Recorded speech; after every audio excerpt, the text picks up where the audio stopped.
सिंदूर पिठार लके अही पान के लौ बनलै सब पकवान।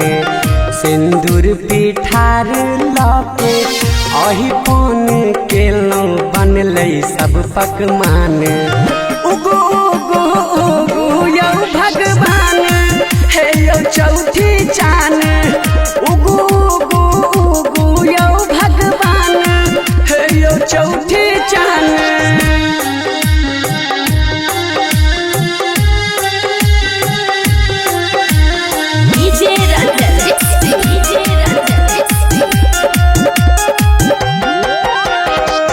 केरा के पात पर नवेद देलौं संग में फूल पान। केरा के पात पर नवेद देलौं संग में फूल पान। उगो उगो उगो यौ भगवान हे यौ चौठी चान।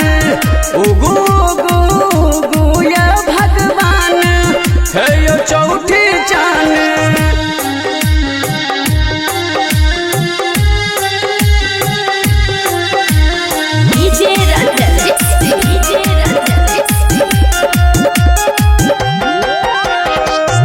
भगेलै साँझक बेर दर्शन दियौ रखियौ भक्तक मान।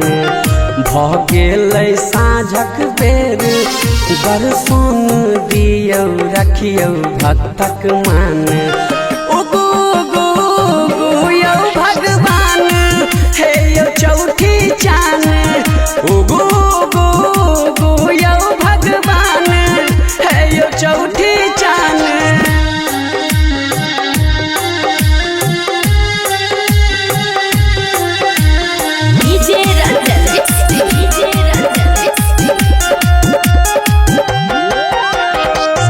जे कोनो गलती भेले माफ करबै रूपम अहिंक संतान।